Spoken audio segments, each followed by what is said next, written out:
वो सब information internet से ही ली जाती है, क्योंकि और कोई फिज़िकल बंदा या फिज़िकल इंस्टीट्यूट नहीं है जहाँ पे आप जाओ और आपको ये बताया जाए। लोग चूतियाप्पा कराते हैं, ड्राइंग बनाते हैं, ये करवाते हैं, वो करवाते हैं, टाइम पास करवाते हैं, बस आप भी मज़े लेके चले। आज के इस वीडियो में गाइस मैं आपको बताने वाला हूँ BQIC के बारे में। अगर किसी भी फ़ोन में जो है वो चार्जिंग की प्रॉब्लम है और आप उसे रिज़ॉल्व करना चाहते हो, तो इस वीडियो को आप पूरा देखो कि फ़ेक चार्जिंग कैसे रिज़ॉल्व कर सकते हो। बस एक चीज़ याद रखो कि उस फ़ोन में जो है वो BQIC लगी हो, चाहे कोई भी नंबर की BQ हो। लगभग लेआउट अगर आप इस वीडियो को समझ जाते हो तो आपको सारे जो है कॉन्सेप्ट BQ से रिलेटेड जो है वो अच्छे से और आसानी से समझ में आएंगे। तो इस वीडियो को पूरा देखना, क्योंकि इस वीडियो में मैं आपको IC के स्ट्रक्चर, पिन आउट, उसकी जो है किस तरीके से कब कौन सी पिन अनेबल होती है, वो सारी इन्फॉर्मेशन जो है वो देने वाला हूँ। कौन सी पिन का क्या फुल फॉर्म है, किस तरीके से काम करता है, कब वो अनेबल होता है, वो सब कुछ मैं आपको इस वीडियो में बताऊंगा। तो गाइज़ उससे पहले अगर आप मोबाइल रिपेयरिंग वीडियोस देखना चाहते हो और चैनल को अभी तक सब्सक्राइब नहीं किया तो प्लीज़ सब्सक्राइब कर लो, क्योंकि मैं ऐसे वीडियोस बनाता हूँ जिससे आप कुछ ना कुछ जो है वो ज़रूर समझ पाओगे। और गाइज़ मैं पहले बता दूँ कि ये वीडियो काफ़ी लंबी होने वाली है और इन्फॉर्मेशन से भरी होगी, तो अगर आप जो है आपके पास टाइम है तभी आप इस वीडियो को देखना स्टार्ट कीजिए, अदरवाइज़ आप यहाँ से चले जाइए। कुछ देर बाद जब आपके पास टाइम होगा, जब आप फ्री होगे, तो इस वीडियो को पूरा देखना, क्योंकि अगर आप इस वीडियो को पूरा देख लोगे ना तो मुझे पूरी उम्मीद है कि आप BQ के कॉन्सेप्ट को जो है वो आसानी से समझ पाओगे। और वीडियो जो है वो बहुत लेंथी होने वाली है, ठीक है। तो चलिए वीडियो को स्टार्ट करते हैं। देखिए सबसे पहले जो है वो BQIC का काम क्या होता है। देखिए फ़ोन में BQ as a protection use किया जाता है, DC to DC converter use किया जाता है और as a charging IC use की जाती है, ठीक है। अब इसकी फ़िज़िकल बनावट किस तरीके की होती है, देखिए बेसिकली अगर हम ये देखें तो ये एक हमारा BQIC है यहाँ पे, ठीक है। ये BQIC किस तरीके से काम करता है, देखिए यहाँ पे अगर आप देखोगे तो एक V बस लिखा हुआ है, तो ये 24 नंबर की पिन है और ये VAC लिखा हुआ है, ठीक है। तो ये आपका क्या होता है, V बस पिन होता है। ये दोनों पिन पे आपका V बस वोल्टेज जो है वो इनपुट होता है, ठीक है। मतलब जो आप 5 वोल्ट देते हो, 5 वोल्ट 2 एम्पेयर, वो आपका यहाँ पे ही इनपुट होता है। अब ये कैसे पता, देखो किसी भी BQIC में जो ये डॉट्स होते हैं ना, उसके आसपास में ही, मतलब डॉट्स के साइड में ही इनपुट वोल्टेज हो सकता है अदर BQ में यहाँ पे दिया हो दूसरी साइड में, लेकिन मोस्टली जो डॉट होते हैं उसके पास में उसका इनपुट वोल्टेज जो है वो दिया होता है। अब फिज़िकली कोड बनावट किस तरीके की होती है, तो ये पूरा सरफेस आपका जो है वो ब्लैक कलर का होता है, ठीक है। यहाँ पे इसके नीचे आपको थर्मल पैड दिया होता है। देखो ये जो लिखा हुआ है थर्मल पैड यहाँ पे लिखा हुआ है, ठीक है। तो ये थर्मल पैड का काम क्या होता है गाइस, देखो यहाँ पे थर्मल पैड लिखा हुआ है, ठीक है। तो ये थर्मल पैड का काम क्या होता है, क्योंकि इसके अंदर एक SMPS सेक्शंस होता है। SMPS इन द सेंस कि बग सेक्शन का नाम आपने मोबाइल रिपेयरिंग में सुना होगा। तो बग सेक्शन का काम क्या होता है, एम्पियर को प्रोड्यूस करना, मतलब करंट को बढ़ाना, ठीक है। वोल्टेज जो है वो तो उसकी लिमिटेशंस है, लेकिन करंट को बढ़ाने का काम जो होता है वो ये करता है। इसीलिए ये IC जो है ना वो गर्म बहुत होती है। आपने देखा होगा कि आपका DC पावर सप्लाई जो वो एक SMPS सर्किट है, आपका जो 6 पोर्ट का सनशाइन चार्जर लगा होता है उसके अंदर जो एम्पेयर बनाया जाता है, जो वो एक SMPS सर्किट से बनाया जाता है। उसके अलावा आपके PC में जो है देखिए SMPS जो है वो अलग से दिया होता है, ठीक है।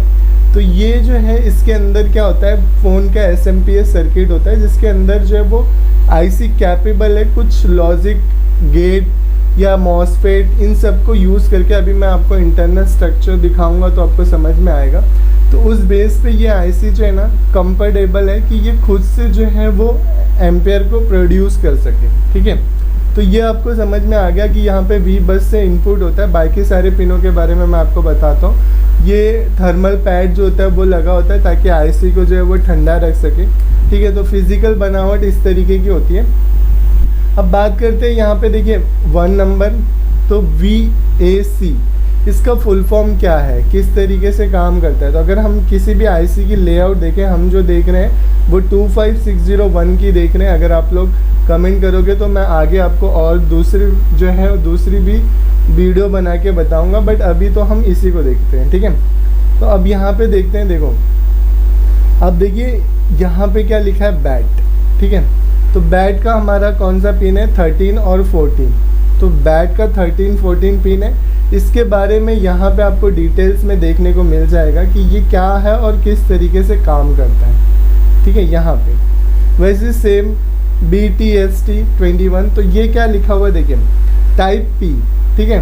अब battery connection point on the positive terminal, the battery pack, the internal BATEFT current sensing is connected between, मतलब ये क्या बोल रहा है कि बैटरी और सिस्टम मतलब VPH, इसके बीच में एक इंटरनल सर्किट बनाई जाती है जिसका नाम उसने बनाया है BATEF। जब स्ट्रक्चर देखेंगे तो अभी आपको समझ में आएगा कि ये क्या होता है। तो उस बेस पे ये इसके बिटवीन मतलब सिस्टम और बैटरी, ये दोनों के बीच में वो जो सर्किट लगाई गई है वो उसका काम है। मतलब आपका ये सिस्टम से जब इनपुट होता है तो बैटरी से आउटपुट होता है। वो कब काम करता है मैं अभी आपको बताऊंगा। या फिर जब बैटरी से इनपुट, जैसे अगर आपका चार्जर नहीं लगा है तब तो बैटरी से इनपुट हो रहा है वोल्टेज, तो बैटरी से इनपुट होके सिस्टम से आउटपुट होता है, वो उसके बिटवीन में ये सर्किट लगाई गई है, वो उसका कहना है, ठीक है। अब दूसरा क्या है यहाँ पे 21 नंबर पिन को क्या दिया है, BTST। तो BT इसमें क्या है, PWM the high side driver positive supply internal the best pin. ये बता रहा है कि जो PWM है, ये PWM आपकी PM से एक सिग्नल आती है। जैसे लेट सपोज कि आपका फ़ोन जब बंद होता है तो इंडिकेशन करता है। तो इंडिकेशन कैसे करता है, क्योंकि फ़ोन तो बंद है तो उसमें लोगो आते हैं बैटरी के परसेंटेज, तो उस टाइम पे भी ग्राफिक सेक्शन ऑन होगा क्योंकि ग्राफिक दिखानी है बैटरी की। आपका PM ऑन होगा तभी तो आपका ग्राफिक ऑन होगा। तो वो इन्फॉर्मेशन जो होती है वो PWM पिन से जाती है, ठीक है। PWM पिन से high driver positive supply internally the best connected to the cloth and is the cathode of the boost strap and diode. इसके अंदर जो है वो डायोड होता है, वो अभी आपको इंटरनल स्ट्रक्चर में मैं आपको दिखाऊंगा, ठीक है।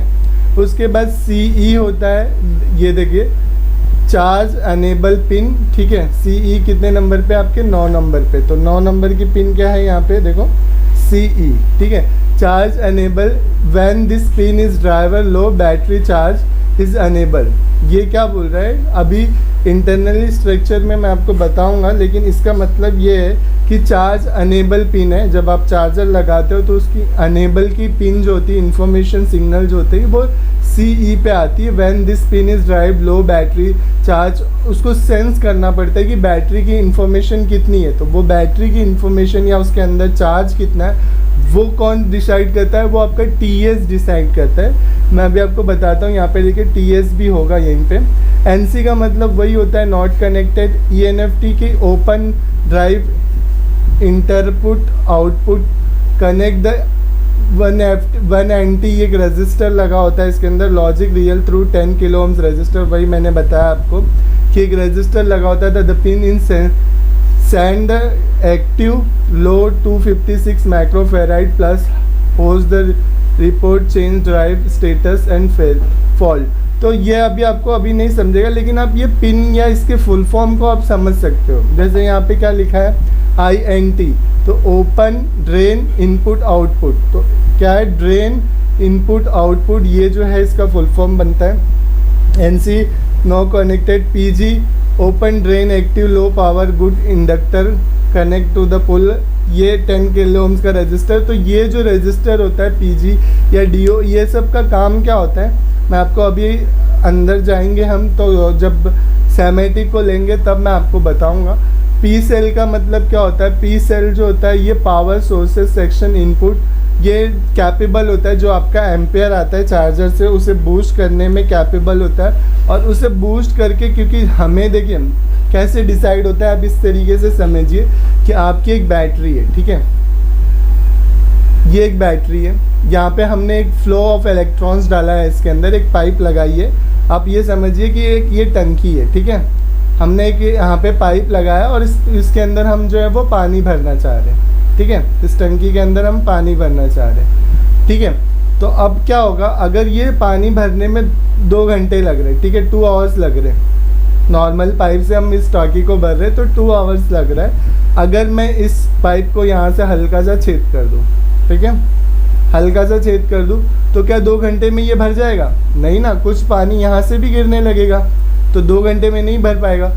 तो ये क्या हो गया, ये इस तरीके से समझिए आप कि जब आपका बैटरी चार्जिंग में लगा होता है और आप फ़ोन को यूज़ करते हो, जब आप फ़ोन को यूज़ करते हो तो उस टाइम पे एम्पेयर को ज़्यादा बनाना पड़ता है, क्योंकि आपकी बैटरी उस टाइम पे चार्ज भी हो रही है, आप यूज़ भी कर रहे हो, ठीक है। तो ये दोनों कंसिडर, मतलब ये जो पार्ट है जो यहाँ पे पानी गिर रहा है ये आप यूज़ कर रहे हो और ये 2 घंटे, तो ये जो एम्पेयर को कैपेबल, मतलब पानी के फोर्स को बढ़ाने का काम, मतलब बैटरी को 2 घंटे के अंदर ही फुल करना है तो हमें पानी के फोर्स को बढ़ाना पड़ेगा। तो पानी के फोर्स को बढ़ाने का काम वो डिसाइड करता है आपका पी सेल, पावर सोर्स। अभी आपको नहीं समझ में आ रहा होगा, लेकिन जब आप वीडियो को पूरा देखोगे तो आपको समझ में आ जाएगा, ठीक है। तो ये सारे यही SCL और रेंज, ये भी जो है आपका यही है, मतलब पी सेल से ही कनेक्ट होता है। अभी आपको सर्किट में दिखाता हूँ मैं आपको, ये पी सेल और रेंज दोनों एक दूसरे से मिल के फिर काम करते हैं, तब जाके जो है वो डिसीज़न ले पाता है कि कितना इलेक्ट्रॉन्स का फ्लो बनाना है या कितना इलेक्ट्रॉन्स बनाना है, जिसके बेस पे जो मतलब करंट कितना बनाना है, बूस्ट करना है, उस बेस पे जो है ना आपका बैटरी भी चार्ज हो, आप फ़ोन यूज़ भी कर पाओ, वो सारी चीज़ें डिसाइड यहाँ से होती है। या ऑफ कंडीशन में आपका फ़ोन है तो उस टाइम में जल्दी चार्ज होता है, ऑन कंडीशन में लेट चार्ज होता है, या फिर आपकी बैटरी फुल चार्ज जैसे जैसे होती है तो उसका एम्पेयर कंजप्शन कम होता जाता है। तो वो डिसीज़न लेने का काम भी इसी का होता है, लेकिन कैसे होता है वो मैं आपको बताऊंगा अभी वीडियो के एंड तक। अगर आप यहाँ तक देखोगे ना तो आपको ऐसा लगेगा कि कुछ समझ में नहीं आ रहा है, लेकिन जैसे जैसे आप आगे जाओगे ना तो आपको ये चीज़ें क्लियर होती जाएंगी, क्योंकि ये चीज़ें क्लियर आसान नहीं है गाइस। अगर आप ये समझते हो तो आप बोर्ड में बहुत सारी चीज़ें जो है वो समझ जाते हो, आपको पता चल जाएगा कि बोर्ड किस तरीके से काम करता है। तो ये चीज़ें जो है वो समझना बहुत ज़रूरी है अगर आप काम कर रहे हो तो ये SCL और SDA क्या है, सिस्टम क्लॉक सिस्टम डाटा, ठीक है।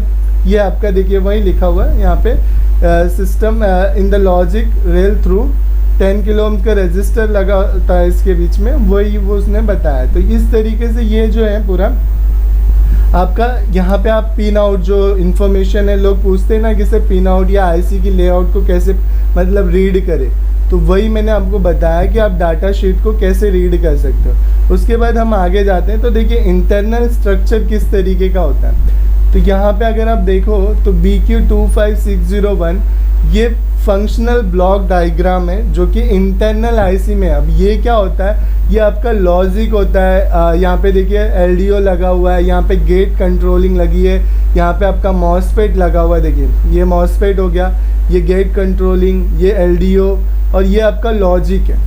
अगर आप फिज़िक्स की थोड़ी बहुत इन्फॉर्मेशन रखोगे तो आपको पता चलेगा, 12th में जैसे है फिज़िक्स में थोड़ी बहुत इन्फॉर्मेशन है, बाकी अगर आप आगे कंप्यूटर साइंस करते हो या इलेक्ट्रॉनिक्स से कुछ करते हो तो उसमें बहुत सारी चीज़ें आपको ये समझाई जाती है। उसके बाद यहाँ पे भी लॉजिक है, यहाँ पे कंट्रोल गेट है, यहाँ पे आपका डायोड लगा हुआ है, ठीक है, यहाँ पे आपकी कॉइल है एक, ये आउटसाइड है, ठीक है, कॉइल इनसाइड नहीं होती। उसके अलावा आपका रजिस्टर लगा हुआ है एक डायोड के साथ में, यहाँ पे आपका मॉसफेट लगा है। तो ये सारी चीज़ें इसके अंदर इंटरनल स्ट्रक्चर्स में होती है। अब देखिए मैं भी अगर आपको बताने बैठा हो तो इसका मतलब मुझे सब कुछ नहीं पता है गाइस। अगर सब कुछ पता होता तो फिर बात ही ख़त्म हो जाती। मुझे कुछ हिंट पता है जो मैं आपको दे सकता हूँ, मे बी वो okay may be not okay, क्योंकि मुझे किसी ने जज नहीं किया है, ठीक है। ये जज करने के लिए इंडिया में ऐसा कोई इंस्टीट्यूट बना ही नहीं है जो आपको इस लेवल पे सिखाए, इस लेवल पे समझाए। ये आपकी नॉलेज, आपका एक्सपीरियंस, आप डेटा शीट को किस तरीके से रीड करते हो, ऐसा कोई भी इंस्टीट्यूट वाला आपको ये पूरी इन्फॉर्मेशन जो है वो नहीं देगा।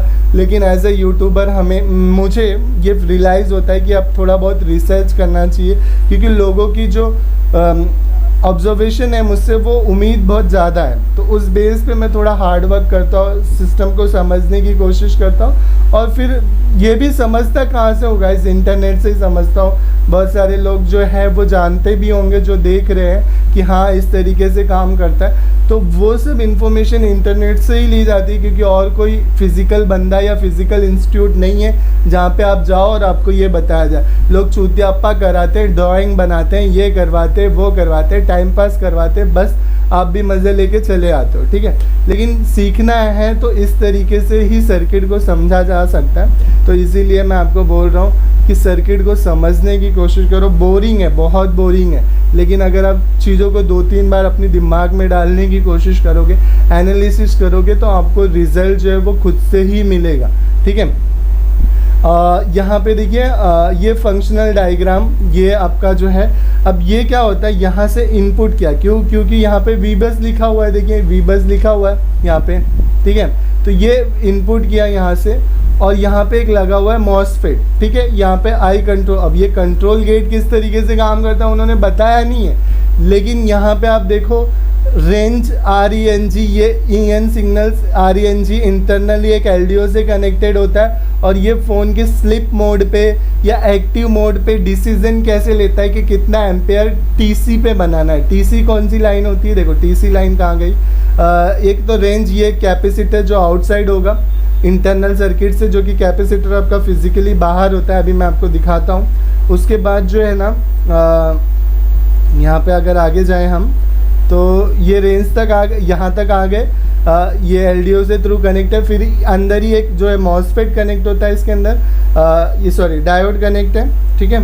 अब ये डायोड कनेक्ट है, तो ये पॉजिटिव टू निगेटिव, उसके बाद सिग्नल कहाँ पे लेके जा रहा है, आपका मॉसफेट पे लेके जा रहा है। मॉसफेट क्या करता है, एक हाई वोल्टेज कैपेबल डिसीजन लेता है कि कितना मतलब एम्पेयर बनाना है, जो कि आपका VPH पे निकलता है, और इस कैपेसिटर पे जो सीरीज़ में लगा होता है, ये सीरीज़ में बूट कैप लगा होता है आपका। बूट कैप में एक साइड जो है आपकी रीडिंग जो होती है वो 3 पॉइंट समथिंग कुछ आएगी, 4 पॉइंट के आसपास, और उसके बाद दूसरे साइड जो होती है वो 9 पॉइंट 8 पॉइंट समथिंग आती है। अगर ये नहीं आ रही है तो आपका फ़ोन चार्ज नहीं होगा, फेक चार्जिंग का इंडिकेशंस देगा, ठीक है।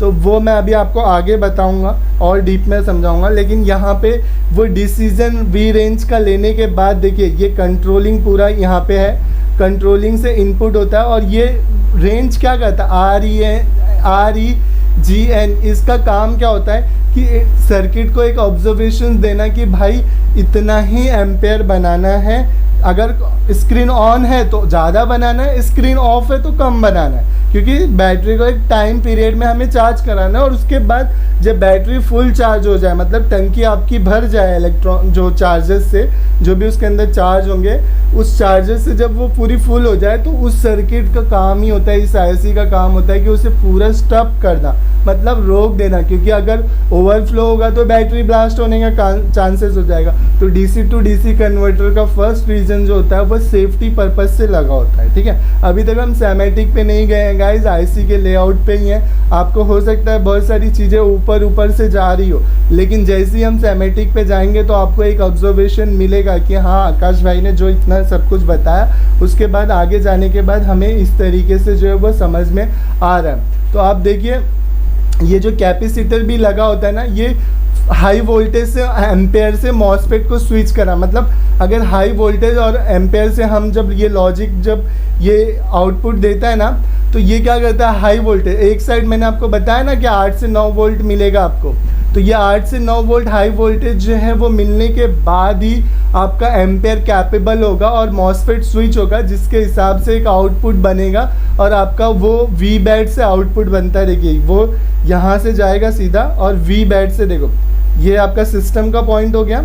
ये अभी किस तरीके से काम करता है सिस्टम और वी बैड, ये भी मैं आपको समझाऊंगा। और लॉजिक कंट्रोल गेट, ये जो कंट्रोल गेट है ये किस तरीके से काम करता है ये भी समझना बहुत ज़रूरी है, क्योंकि यहाँ पे एक मॉसफेट लगा होता है। ये मॉसफेट कब स्विच होगा, जैसे अगर आपका चार्जर लगा हुआ है तो चार्जर से फ़ोन आपका ऑन होता है, लेकिन जब बैटरी लगी होती है तो बैटरी से ऑन होता है। बैटरी लगी होगी तभी चार्जर से ऑन होगा, अदरवाइज ऑन नहीं होगा, ठीक है, क्योंकि चार्जर प्लग करने से फ़ोन ऑन नहीं होता, बैटरी लगाने के बाद जो है वो चार्जर ऑन होता है। तो बैटरी के इंटरनल एम्पेयर या वो कितनी चार्ज है, डिस्चार्ज है, वो सारी चीज़ों को ऑब्जर्वेशंस के बाद ही आउटपुट निकलता है, ठीक है। तो वो कैपेबल, या फिर जब चार्जर नहीं है तो बैटरी से इनपुट होता है, लॉजिक कंट्रोल काम करता है और फिर मॉसफेट उल्टी तरीके से स्विच होता है, सिस्टम पे जाता है और फिर आपका वीपीएच बनता है, ठीक है, क्योंकि एक टाइम तो वीपीएच चार्जर से बनता है, एक टाइम तो वीपीएच बैटरी से बनता है। तो ये चीज़ें जो होती है ना, ये आपको समझनी पड़ेगी जब आप आगे तक वीडियो को देखोगे तब। तो यहाँ पे आपको समझ में आ गया होगा कि देखो कंट्रोल गेट का क्या काम है वो पूरा डिफाइन नहीं किया इन्होंने, लॉजिक का क्या काम है वो पूरा, यहाँ स्लिप मोड और एसी, तो ये फुल फॉर्म उन्होंने कुछ नीचे दिया नहीं है। देखो अगर आप यहाँ पे देखो नीचे तो उन्होंने कुछ चीज़ें बताई नहीं है, तो उस बेस पे मैं एक ऑब्जर्वेशन ही डाल सकता हूँ कि हाँ भाई इस तरीके से काम कर सकता है, ठीक है। और उसके बाद एक बैटरी का सेंसिंग पॉइंट देखो यहाँ पे दिया हुआ है। तो ये टीसी जो मैंने आपको बताया ना कि बैटरी का कितना, देखो रेंज का काम है एम्पेयर को ऑब्जर्वेशन करना, एम्पेयर कम ज़्यादा, इक्वलेशन मतलब चार्जर पे स्क्रीन ऑन है तो ज़्यादा एम्पेयर प्रोड्यूस करना, स्क्रीन ऑफ है तो कम एम्पेयर प्रोड्यूस करना, वो सारा डिसीजन कौन लेता है, वो लेता है आपका ये वाला पॉइंट,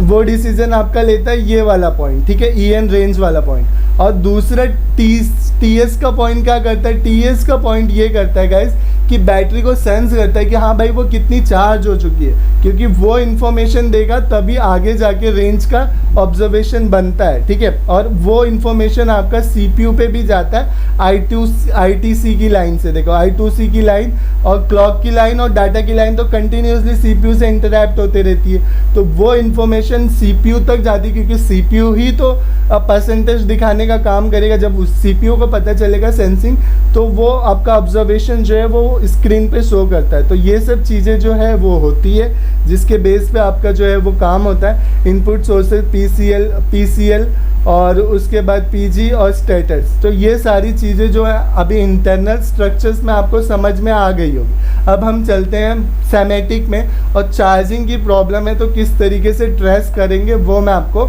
अभी आगे बताऊंगा, ठीक है। तो देखिए यहाँ पे एक सर्किट है, ये सब बोर्ड है बेसिकली, ठीक है। एक ये फ्रंट व्यू है आपका और ये जो है वो बैक व्यू है। बैक व्यू में यहाँ पे एक एलईडी लगी होती है 5A में, आपने देखा ही होगा, ठीक है। तो ये एक सर्किट है। अब ये सर्किट कैसे काम करती है, देखो यहाँ पे आपका चार्जिंग पिन है, तो एक पिन तो आपका ग्राउंड हो गया, एक पिन आपका ग्राउंड हो गया, ठीक है। और दूसरा पिन क्या हो गया, आईडी का हो गया। तीसरा पिन क्या हो गया, डाटा निगेटिव का हो गया। और चौथा डाटा पॉजिटिव का हो गया, DPDN, ये DM भी लिखा होता है, ठीक है। और ये क्या हो गया आपका पॉजिटिव वोल्टेज, जिसे V बस नाम दिया जाता है सर्किट में, या V चार्ज भी कहते हैं, CH, ठीक है। तो ये सब नाम आपको सर्किट में जो है वो देखने को मिलता है। अब ये लाइनें जाती कैसे हैं, देखो वो देखना ज़रूरी है। तो हम क्या करते हैं, पहले फॉलो अप करते हैं हमारी पॉजिटिव पिन को। तो यहाँ पे अगर आप देखोगे तो क्या लिखा हुआ है, J105, ठीक है। J105 को अगर मैं यहाँ पे कॉपी करता हूँ, ठीक है। अब मैंने कॉपी किया तो मैं यहाँ पे ये जो सब बोर्ड है उसकी एक सैमेटिक यहाँ पे दी हुई है, तो मुझे यहाँ पे कंट्रोल F करना है और उसे पेस्ट करना है, ठीक है। जब मैं पेस्ट करूँगा तो वो एक रिजल्ट देगा कि भाई मैं यहाँ पे हूँ, ठीक है। देखो ये एक रिजल्ट दे दिया उसने कि भाई मैं यहाँ पे हूँ। अब जब ये यहाँ पे है तो इसका 1 number, 2 number, 3 number, 4 number, 5 number, हमें तो इतना ही है, लेकिन यहाँ पे उन्होंने सैमेटिक में क्या दे दिया है, 6, 9, 8, 7, 6 ये सब दे दिया है, ठीक है। तो 5 नंबर तो आपका ग्राउंड हो गया, बाकी ये सब भी आपका ग्राउंड है। एक डमी रजिस्टर लगा होता है इसके बीच में, जिसका कोई यूजलेस है, ठीक है। ये डमी रजिस्टर आपको देखने को मिलेगा, अगर आप देखना चाहते हो तो देखो R3 और R7, तो R3 और R7 यहाँ पे है आपका। ये R3 रजिस्टर है जो कि दोनों साइड बीप करेगा, और यहाँ पे R7 रजिस्टर है जो कि दोनों साइड बीप करेगा, ठीक है। तो ये डमी एक रजिस्टर हो गया आपका। उसके बाद जो है ना यहाँ पे आपकी V जो कि हम चेक कर रहे हैं, V बस USB इन की लाइन, तो ये 1 नंबर की पिन जो है वो आपकी यहाँ पे आ रही है। ये अब इसमें कितने कंपोनेंट लगे हैं देखो, खाली एक रजिस्टर लगा है 4.7 किलो ओम्स का ग्राउंड के साथ, ठीक है। ये HVR रजिस्टर है गाइज, अगर ये LVR रजिस्टर होता तो ये वोल्टेज को यहीं पे ग्राउंड कर देता, ठीक है। लेकिन ये HVR रजिस्टर है 47 किलो ओम्स का, जिसकी कैपेबिलिटी ये प्रोटेक्शंस के तौर पे लगा है, जब कभी भी हाई वोल्टेज आएगा तो वो ग्राउंड करने के लिए कैपेबल है, ठीक है। लेकिन लो वोल्टेज को वो ग्राउंड करने के लिए कैपेबल नहीं है, सेफ्टी पर्पस के लिए लगा हुआ है, ठीक है।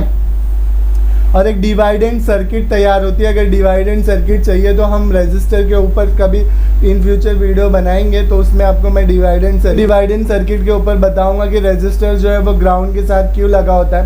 तो अगर आपके पास कोई फ़ोन आता है जिसमें मतलब 5 वोल्ट यहाँ पे ही नहीं आ रहा है, ठीक है, अगर 5 वोल्ट यहाँ पे ही नहीं आ रहा है तो मे बी आपका चार्जिंग पिन ख़राब हो सकता है, या मे बी आपकी इन कंपोनेंट में कोई प्रॉब्लम होगा। ये जो कंपोनेंट है 4, इसमें कोई प्रॉब्लम होगा, या फिर आपकी जो स्ट्रिप लगी होगी, क्योंकि आगे जाके सब बोर्ड की स्ट्रिप पे जाएगी, तो स्ट्रिप पे जहाँ पे गई है वहाँ पे कार्बन क्रिएट होने की वजह से जो है ना आपका वोल्टेज जो है वो ड्रॉप हो जा रहा है, जिसकी वजह से इनपुट ही ड्रॉप है मदरबोर्ड में, क्योंकि मदरबोर्ड तो ऊपर लगा हुआ है। तो मदरबोर्ड में अगर इनपुट ही ड्रॉप है तो आउटपुट भी ड्रॉप ही निकलेगा ना, तो चार्जिंग कैसे पॉसिबल।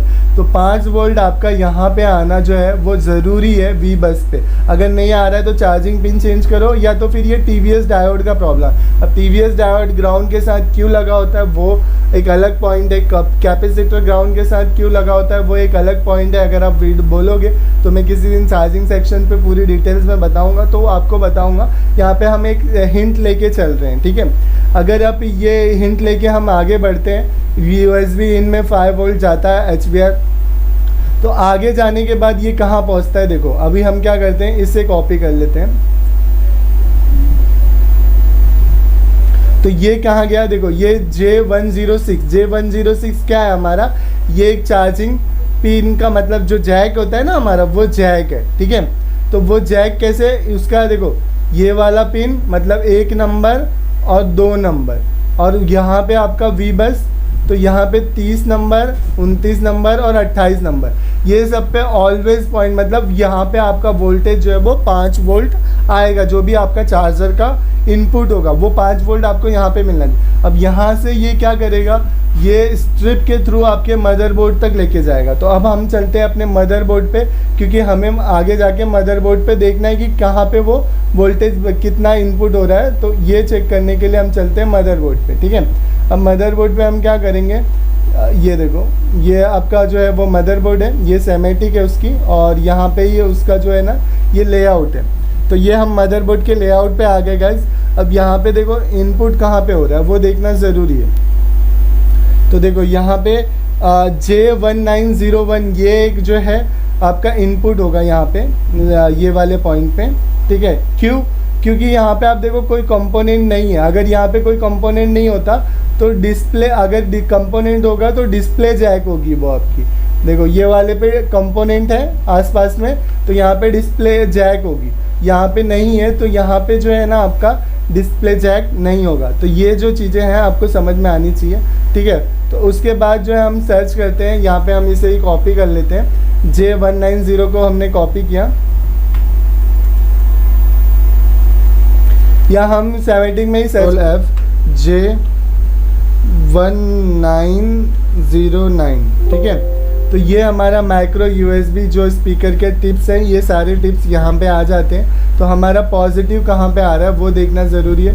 तो देखिए वी बस आपका एक TP बनेगा यहाँ पे वी बस का, तो यहाँ पे ये जो है आपका वी बस का इनपुट है, ठीक है। मैं आपको दिखा रहा हूँ, ये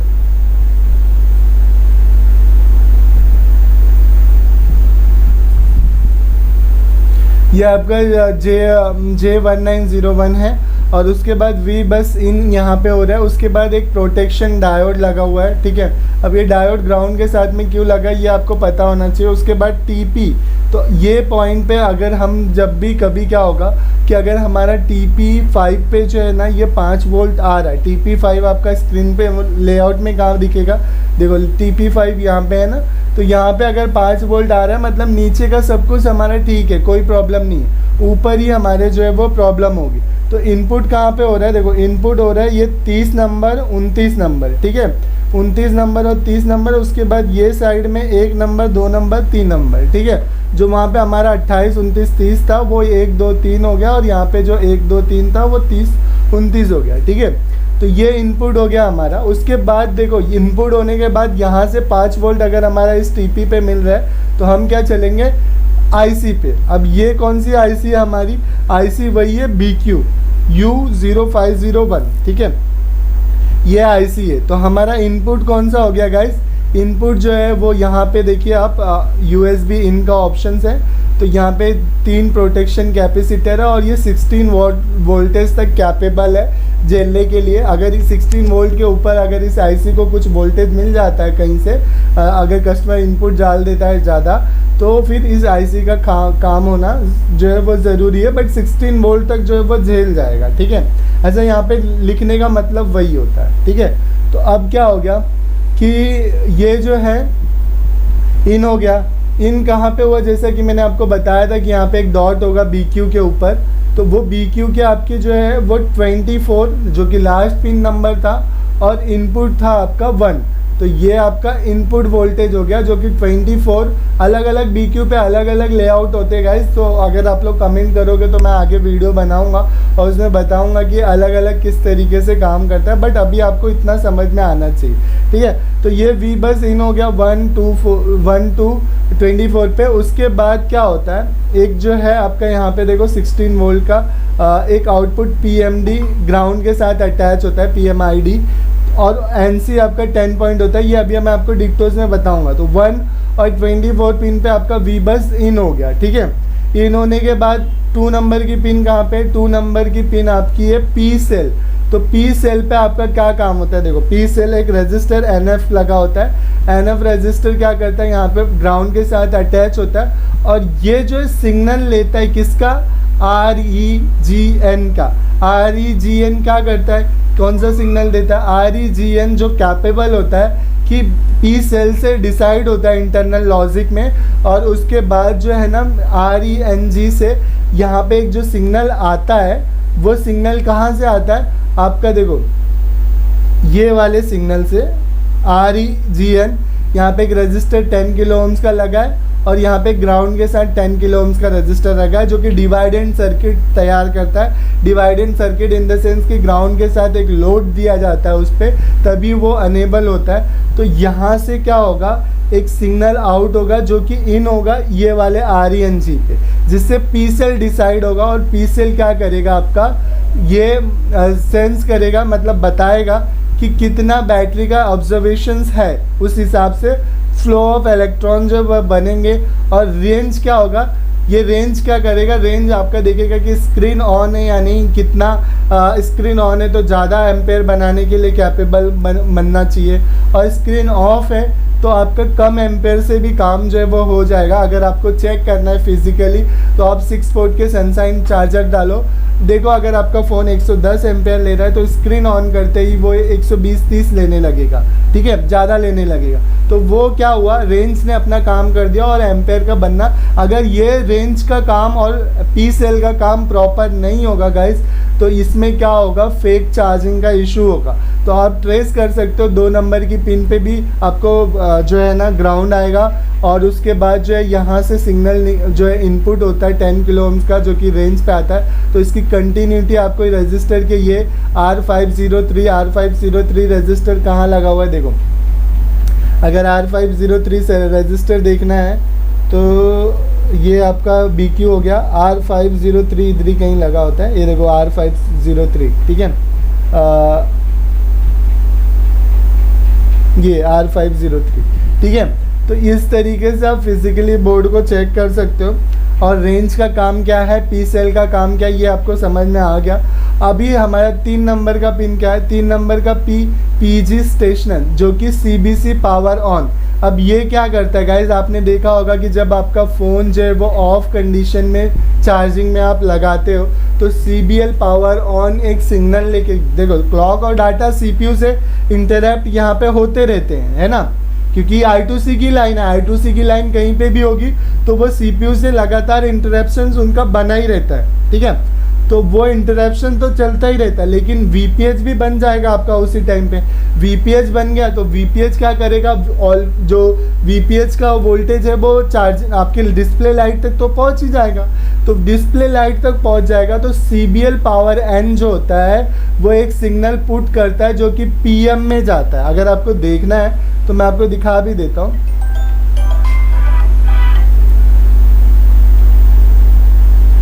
अगर आपको देखना है तो मैं आपको दिखा भी देता हूँ। देखिए सीबीएल पावर आउटपुट, ये जो है हम कॉपी कर लेते हैं।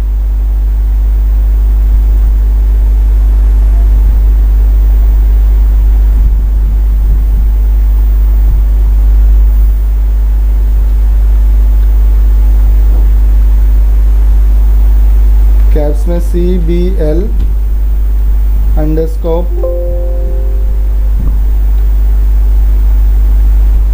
PWR अंडरस्कोप N, ठीक है।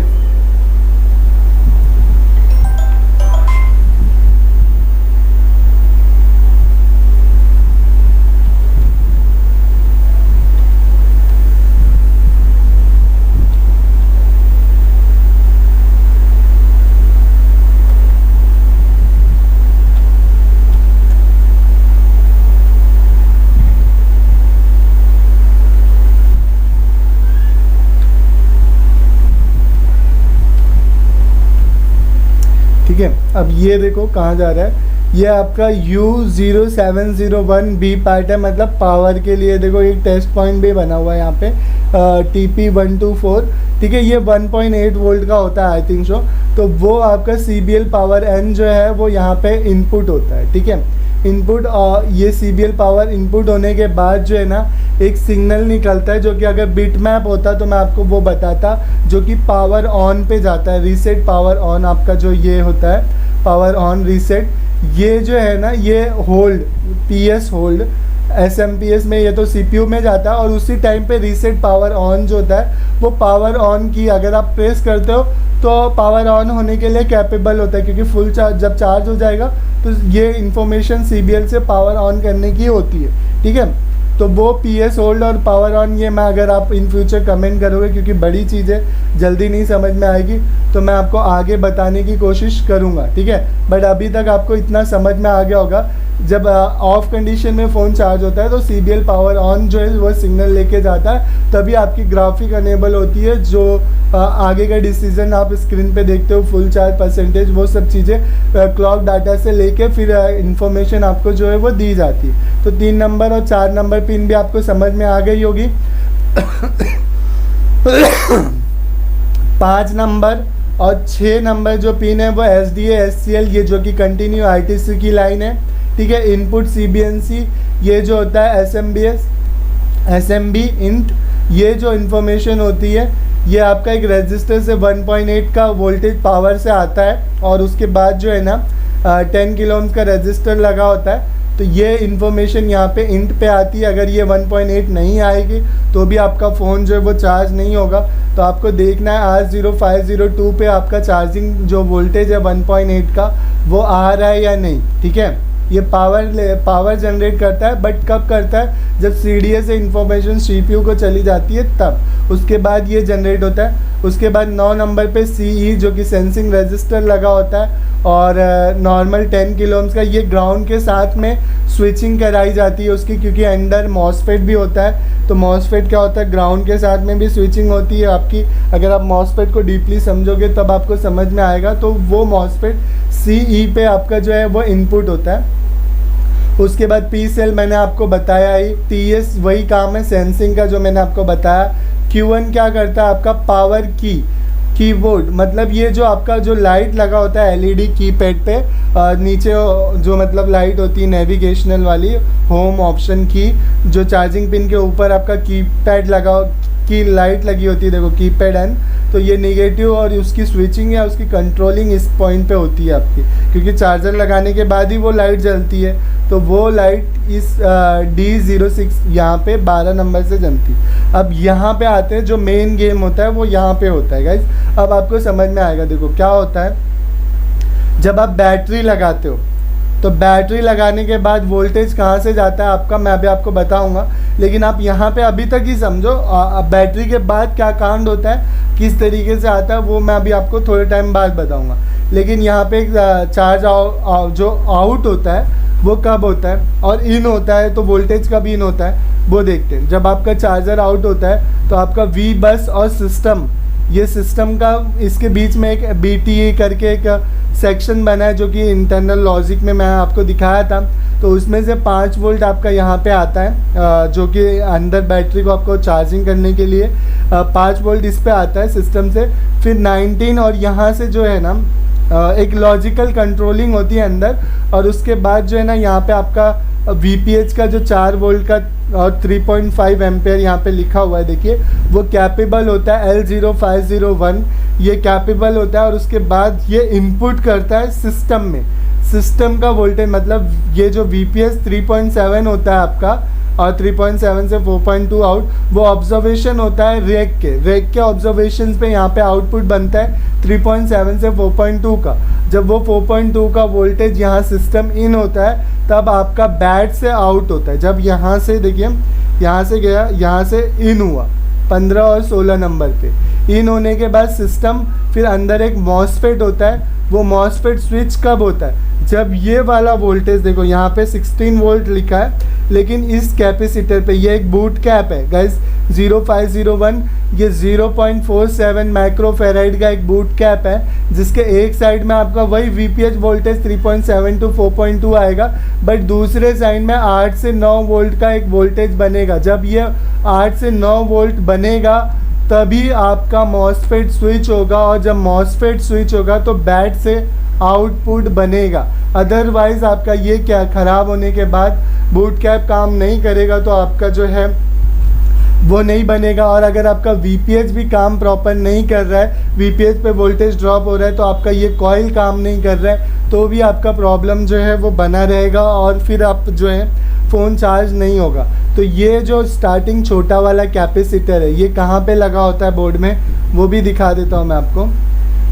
C5013 यहीं पे देखो, ये देखो छोटा सा लगा है ना C0513, ये छोटा वाला माइक्रोफेराइड में है तो छोटा ही होगा। नैनोफेराइड अगर आप कैपेसिटर के बारे में भी डिक्टोस जानना चाहते हो तो देखो आप मुझे व्हाट्सएप पे मैसेज कर सकते हो, क्योंकि सारी चीज़ें जो है वो पैड है। अगर आप पैड करते हो या आप कोर्स ज्वाइन करना चाहते हो, मुझसे सीखना चाहते हो लॉजिकल चीज़ों को समझ, देखो मैं कोर्स बताता हूँ, मेरी बैचेस रनिंग होती है, 2-4 बंदों की हर महीने रनिंग होती है, लेकिन उसकी वीडियो मैं यूट्यूब पे नहीं डालता, क्योंकि जिन बंदों को ज़रूरत है वो मुझे खुद ढूंढ लेंगे, मुझे उनको चिल्ला के बताने की ज़रूरत नहीं है, अभी ज़बान पे आ गई है तो मैं आपको बता दे रहा हूँ। अगर आप भी मुझसे सीखना चाहते हो, ट्रेनिंग लेना चाहते हो, अगर आप इस वीडियो को समझ गए तो आप मुझसे ट्रेनिंग ले सकते हो। 5000 की फ़ीस होगी, जिसमें 30 डेज़ का कोर्स होता है। एक मेरे पास 3 कोर्स है। देखो अगर आप फ्रेशर बंदे हो तो मैं आपको 2 महीने तक सिखाता हूँ, जिसकी फ़ीस 15,000 रुपीज़ है। अगर आप नॉर्मली कुछ जानते हो, थोड़ा बहुत चार्जिंग पिन ये सब फ़ोन खोलना और अंदर सर्किट के बारे में कुछ नहीं समझ में आता, तो उसकी फ़ीस जो है वो 10,000 रुपीज़ है, और वो भी लगभग 45 डेज़ का कोर्स है, ठीक है। और अगर आप एकदम अच्छा, जितना आपको ये सर्किट समझ में आ गई है, ठीक है, और आप कर लेते हो, तो अगर आप ये कोर्स या मुझसे कुछ डाउट्स क्लियर करना चाहते हो तो उसके लिए 5,000 फ़ीस है, और 28 डेज़ की क्लास है, ठीक है। 28 डेज़ में आपको मैं पूरा ऑब्जर्वेशन देता हूँ। अगर आप यहाँ तक वीडियो को देखे और इंटरेस्टेड हो तो मेरा कोई फोर्स नहीं होता कि आप मुझसे सीख लो और मैं आपको कारीगर बना दूँगा।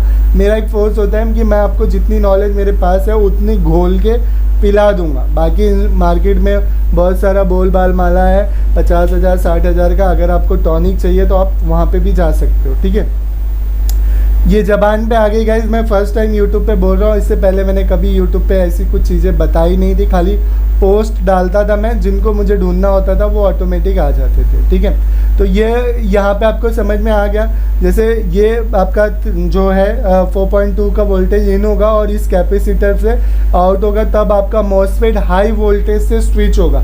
हाई वोल्टेज से ही मॉसफेट स्विच होगा, क्योंकि अगर हाई वोल्टेज 8 वोल्ट यहाँ पे नहीं आएगा तो आपका मॉसफेट जो है वो स्विच नहीं होगा। तो आपको ये कैपेसिटर चेंज करके देखना है, बूट कैप कैपेसिटर है, उसको चेंज करने के बाद आपका आउटपुट होगा। ठीक है, तो ये आपको यहाँ पे समझ में आ गया, सिस्टम बैट। ठीक है, ये पी ग्राउंड का उतना कोई मतलब नहीं है, वो ग्राउंड के साथ ही अटैच होता है। देखो, क्योंकि अंदर सर्किट लगी हुई है ग्राउंड के साथ स्विचिंग होने के लिए, एलडीओ लगा हुआ है तो एलडीओ को भी ग्राउंड चाहिए। अगर निगेटिव के साथ स्विचिंग करानी है मॉसफेट को तो मॉसफेट को भी ग्राउंड चाहिए। तो बहुत चीज़ों के लिए यहाँ पे ग्राउंड होता है, 17 और 18 नंबर का पिन। ठीक है, BST आपका कैपेसिटर सेंस जो है वो बी टेस्ट पे आता है, BTST पे। अब ये देखते हैं कि इनपुट वोल्टेज कैसे आता है फ़ोन में। तो देखो, इनपुट वोल्टेज कैसे आता है आपका। इनपुट वोल्टेज यहाँ पे मैं आपको दिखाता हूँ इनपुट वोल्टेज।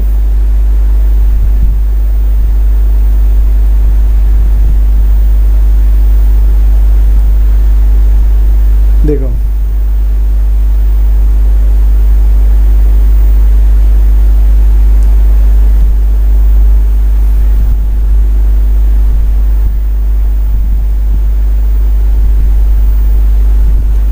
CH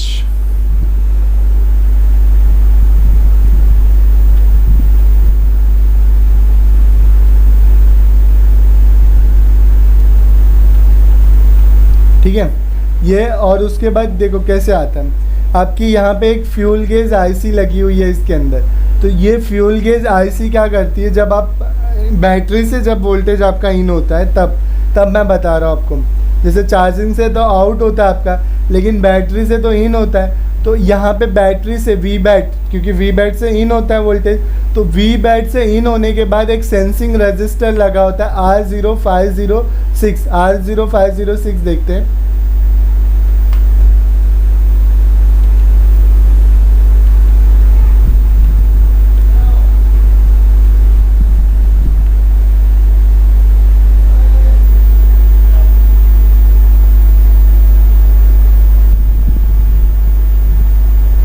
देखो, ये जो कोड रजिस्टर होता है ना गाइस, R0506, ये सेंस करता है बैटरी को, क्योंकि उसके अंदर कितना ऑब्जर्वेशन करंट है और उसकी इंफॉर्मेशन आपको फ्यूल गेज पे मिलती है। और फ्यूल गेज आईसी, ये फ्यूल गेज आईसी होती है गाइस। देखो यहाँ लिखा भी है फ्यूल गेज आईसी। ठीक है, तो ये क्या करती है, ये सेंस करती है, जो कि सेंसिंग इन्फॉर्मेशन कैसे जाती है आपकी I2CL और I2SDA पे, और इस पे VREC का 1.8 वोल्टेज, ये सब थर्मल, बैटरी थर्मल का सेंसिंग पॉइंट कि बैटरी का इंफॉर्मेशन, करंट, टेम्परेचर क्या, वो सब सेंस इसमें आने के बाद ही आपका I2। तो जब भी आपका बैटरी एरर आता है तो उस टाइम पे U0502 फ्यूल गेज जो है, अभी तो फ्यूल गेज आपका मर्ज कर दिया गया, लेटेस्ट BQ के अंदर ही मर्ज कर दिया। तो अगर आप लोग कमेंट करोगे तो मैं आपको बताऊंगा कि वो कैसे करता है। ठीक है, तो ये 1.8 थर्मल और ग्राउंड के साथ ये पूरा इन्फॉर्मेशन, उसके बाद CSD सिस्टम क्लॉक और सिस्टम डाटा, ये पूरी इन्फॉर्मेशन जो है वो जाती है, जो कि वी बैट से इन हो। यहाँ पे देखो वी बैट, तो यहाँ से आउट होने के बाद आपका जो है बैटरी कनेक्टर पे जाता है। जब आप बैटरी लगाते हो तब, तो जैसे बैटरी लगाया आपने, यहाँ पे इन हुआ, और वही बैटरी से फिर ये सिग्नल लेके आपका फ्यूल जो है वो उसी आईसी पे जाता है, जो आईसी पे मैं आपको बता रहा था, इसी आईसी पे जाता है। यहाँ से इन होता है, इन होने के बाद अंदर जो है वो सिस्टम से फिर आउटपुट होता है। और ये मैंने वीडियो में पहले आपको शुरू में बताया था कि कैसे, तो सिस्टम से आउट होता है, और यहाँ पे आपका VPH जो है वो डायरेक्ट VPH को 3 पॉइंट, तो मतलब जो लोड होता है वो बैटरी पे पूरा आ जाता है। तो वो बैटरी पे आने के बाद आपका फ़ोन जो है वो रन करता है। तो कुछ इस तरीके से आपका BQ काम करता है, आपकी चार्जिंग IC काम करती है। ओवरऑल इस वीडियो में मैंने पूरा क्लियर किया है कि BQ25601 किस तरीके से काम करता है। अगर आपको ये वीडियो अच्छी लगी है तो प्लीज़ लाइक करना, चैनल को अभी तक सब्सक्राइब नहीं किया तो सब्सक्राइब कर लो, और अगर आप मोबाइल रिपेयरिंग वीडियोस देखना चाहते हो तो आप इस चैनल को सब्सक्राइब कर लो। नीचे टेलीग्राम का ग्रुप है गाइस, टेलीग्राम पे मैं फ्री क्लासेस जो है वो ऐसी रन करते रहता हूँ। तो अगर आप टेलीग्राम पे भी देखना चाहते हो तो आप वहाँ पे भी आ सकते हो। अलग अलग ICU की डाटा शीट रन करके मैं वहाँ पे दिखाते रहता हूँ टेलीग्राम पे। आगे मेरा प्लान है दिखाने का। और उसके बाद जो है, अगर आप टेलीग्राम का लिंक भी जो है वो डिस्क्रिप्शन में मिल जाएगा। अगर आप कोर्स भी करना चाहते हो तो आपकी अपनी मर्जी, टेलीग्राम पे जाओगे तो वहाँ से मेरा नंबर आसानी से जो है वो मिल जाएगा। तो अगर आपको ये वीडियो वाकई में अच्छी लगी है, यूज़फुल लगी है, तो प्लीज़ इसे शेयर ज़रूर करना है, ठीक है। Thank you.